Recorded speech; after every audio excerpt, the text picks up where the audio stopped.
Day 25, and I can't bloody find the king. A lady told me, go and find the king, da da da. I assumed he'd just be around the corner, this is apparently his wife, so I thought, well, he's probably he's in, is he in? Is he in? He's probably in, isn't he? But he's not. In the room where I expected to find her husband, I found 2 dragon riders, that's right, the fatty chaps, who I didn't have much trouble with them, to be honest. And I really thought I was going to kill a king, but no. But more importantly, perhaps, I've got some unfinished business. But first, look at this guy. Yeah, I mean, I don't know what that's about. He's kind of like a weird upside-down Voldo chap, looking very unhappy, and apparently I need some sort of key to get rid of him, which is unsettling. But unfinished business, so it's time for me to go all the way back to do something I forgot to do something I've been thinking about doing for a while. That's right, going back to somewhere betwixt, the land of the Twix, and to try and kill one of these guys. I got into a habit of trying to kill this guy repeatedly before, and I just forgot.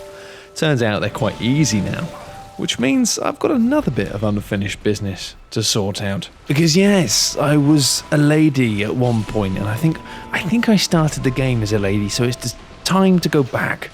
I went back to that beach, I killed them bastards, I got in the gender swap box, and now I am a lady again. Yes, I am. Thank you very much. Bit of cross gender swapping, bit of cross-dressing. I watched the Eurovision last night. It was fantastic. So in the spirit of that, I'm going to be a bloody lady. And for my first magic trick in my new form of Lady Knight, although to be honest, I look basically identical. Just got a slightly more of a different sort of jaunt when I'm dashing about and slashing at things. Went up against the Looking Glass Knight, killed him the first time, which was something I was completely unable to do whilst playing the preview version of the game.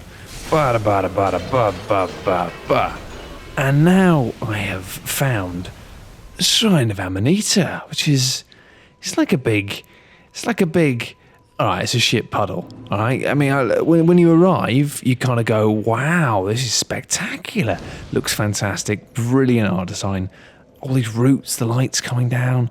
I thought to myself, this is going to be amazing.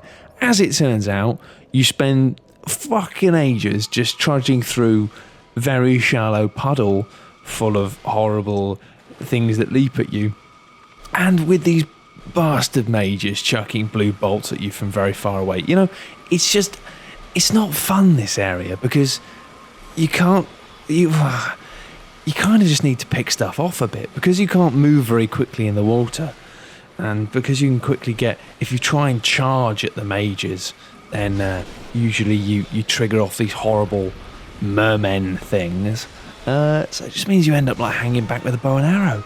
It makes the process of going through this area very, very tedious. It's not the worst area in the game, but it's not a cracker, I've got to be honest. However, something that is a cracker is the boss at the end of it, the Singing Demon, or Demon of Song. Oh my good lord, I just beat this guy. It only took me 2 tries, because as you can see, I think I'm doing a spectacular amount of damage now. I kind of feel like I've reached a point in the game where I'm a bit too bloody good for my own liking, which is why I'm not summoning people. Again, I know I keep banging on about this, but you're all taking the piss out of me for summoning. No, I'm not. This boss, though, not very difficult, but genuinely terrifying design. I mean, it's a bloody frog. Like, it's like a dead man, a giant dead man, trapped inside a frog. And I think that the scale of it and the acceleration with which it moves towards you, and that because it wants to attack you with melee, it's always very close to you. There's a very claustrophobic fight. And I honestly think the first time I was killed by this boss, much as with the Gaping Dragon from Dark Souls, I think the first time this guy killed me, it was mainly because I was really frightened of it. It's a very horrible thing. Moves in a natural way. Great stuff. Really great stuff. But But it is almost a reminder that so many of the bosses in this game haven't been that great. Because a boss like this, I just sort of think, wow, that's cracking. That's cracking, A's. Anyway, that's him dead now. And onwards. And now I'm in the bloody crypt, where some sort of, there's just even more bloody mages. Bloody mages. I mean, it's probably alright if you're a mage, but I mean, I'm a sword man. I can't be arsed with that. And there's some sort of crazy Prince Arthur style stone bits that summon ghosts that are like ghost wraiths. I don't know. I don't really know how I feel about this area. Although there's this one bit, I keep walking past this guy, and I'm not even talking to him, right? I just walk past, and they all go, "Oh, don't bring any light in here. We don't like light. Oi, you don't bring a torch in here." And it's like, mate, I'm not gonna. Why are you bringing this up? I'm not even talking to you. I'm not even anywhere near you. So that's a bit weird. So I think obviously the first thing I'm going to do tomorrow is wandering with a torch. Ooh, final note of the day. I've got a key from the bloody horrible dying dead man inside a frog boss, and it opened up the man's face. It was very disturbing, actually. It's kind of like an adult-rated version of Kingdom Hearts, where I just shove this key into this thing's face, and then it disappeared. It was, yeah, Sora would be harrowed by that. And I mean, Donald Duck and Mickey, I think they'd be really fucked up by something like that, frankly. I can't imagine any Disney character being able to watch something like that happen with their own eyes and not having some really long-term harrowing side effects, you know? I mean, perhaps that's why Eeyore in Winnie the Pooh has that kind of constantly fucked up, I've seen shit look in his eyes, you know, that kind of world-weary, yeah. Anyway, I'm gonna stop playing. Failure eventually became the theme that would end today. I thought I was doing quite well at first. Went back down into the depths of this place with the ghosts and the stones with the ghosts that make the ghosts not too much of a problem. Obviously died once. I like the way that these guys bash the bells. When I first fell down this hole, it freaked me the piss out. I fell down a hole. Ghosts came out of nowhere, started firing fireballs at me while this bell rang. The bells. And as we know, bells wake up ghosts. Don't ask me how, that's just how ghosts work. Anyway, I like the bells. I like the way that not only do the zombies sometimes go and ring the bells, but you can ring the bell. If you press the wrong button, swing a sword like me, you swing a big sword, if you know what I mean, ladies. If you swing a big sword, you might hit a bell and get ghosted to death. But it wasn't too bad, and I pushed on. I soldiered on through the crypts, and eventually came to this very large, ominous room with dudes at the other end of it. I was lucky here in that I didn't actually get dicked on by this room in the way that most people perhaps will. In the fact that I discovered the little man at the back of the room before I'd actually gone forward. I realised that there was obviously a little zombie man who would ring a bell and wake up all of the ghosts in this room, which would turn it from a reasonably irritating fight against 5 or 6 dudes into hell, you are dead, lol, etc. Although I have made a mistake. There's a boss at the end of this, and I'm really struggling with him. I can tell he's not actually that difficult. He doesn't have a huge moveset, but I've just really been struggling to time my rolls and my blocks, and he does a lot of damage. And you know, being a two-handed swingy chap, the gap you have to hit him before he starts swinging again is actually quite small, relatively, which means I can't be greedy and get double hits without risking myself quite a lot. Anyway, the mistake I've made is that I might have killed a guy. There was a blue man, and there was some misleading text people left behind just telling me to bring a flame in because there'd be a secret door. I think I've just made a mistake. I killed a man because I was blue. I'm not racist. No, not because I was blue, because he was blue. I killed a man because he was blue. I'm not racist against blue people. I've got no problem with blue people, apart from the Smurfs, they're dicks. They're just really annoying, aren't they? Let's be honest. Yeah, all of them. Fuck Smurfs. Fuck Smurfs in all of their varieties. But I started to fight with the blue dudes, kill them. And I realise now I ran out of humanity, so I had to spend a long time just being summoned in to try and beat the boss with some other people just so I could go human. Not so I could summon anyone, but just so I get my health back. Because unfortunately the only dude I've found recently who sold humanity is the blue guy who I just killed. Sorry. But also, people have been summoning him in as an AI, and he seems really good. But I can't do that because I killed him. Bit disappointed in myself, really. Never mind.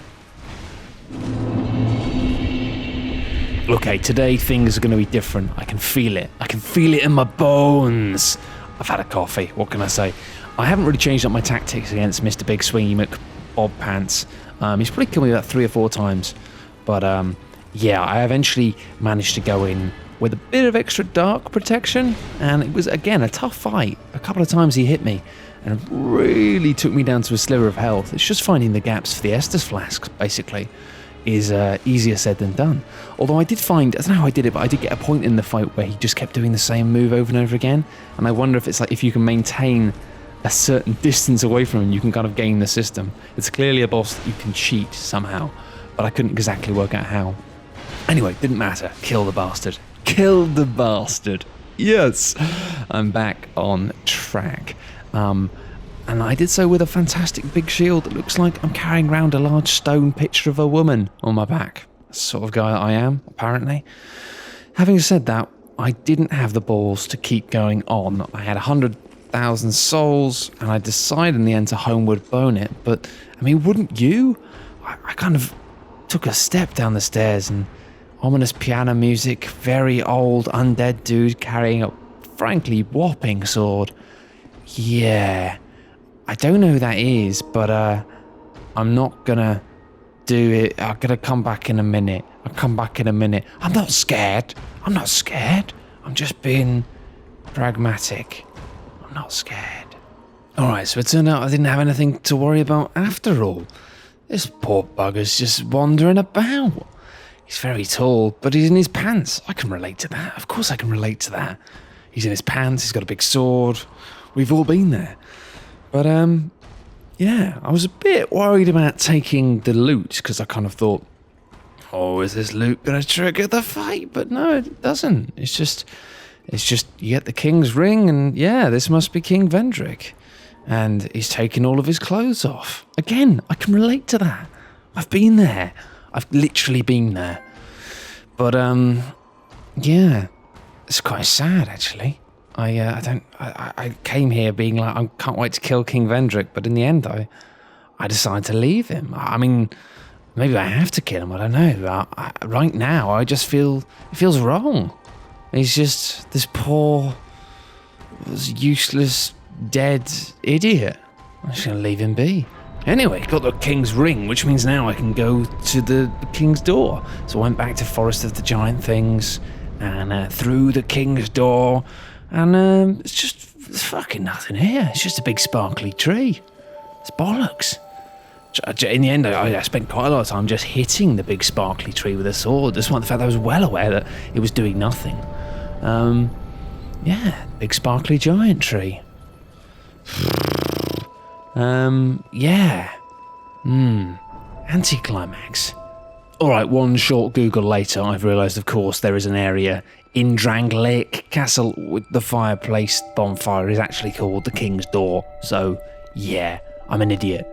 I'll get back on track.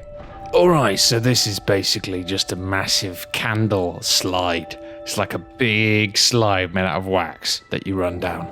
I like it. I like it a lot. It's big. It's ominous. Lots of people appear to be dying on it, which is weird because I just ran down, didn't have any problems whatsoever. Maybe people are just very bad at running, but I don't know. Something feels off. Something feels wrong. Anyway, after I got to the end, I had my first encounter with Beardy Chops McBeardy and Shitty Skull Shield. Thought it was going all right, and then it didn't go all right because I got deaded. Oh, let's try again. Okay, so So yeah, it turns out I got summoned in to help out with these guys. No, not to really suss out the boss, more to just sort of get my humanity back so I could have a crack at doing it on my own. And I killed the two dudes, not actually out hard with a couple of summons, but then afterwards I realised that wasn't the boss. I was like, yeah, praise the sun, praise the sun. I'm like, why isn't it sending me home?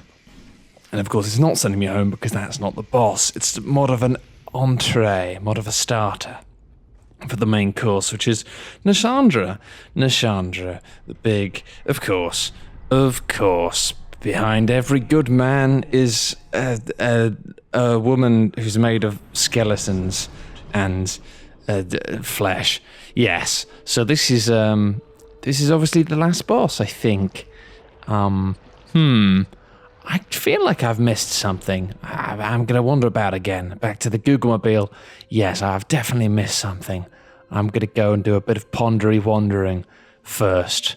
Because I don't want to complete the game yet. It doesn't feel like I'm ready.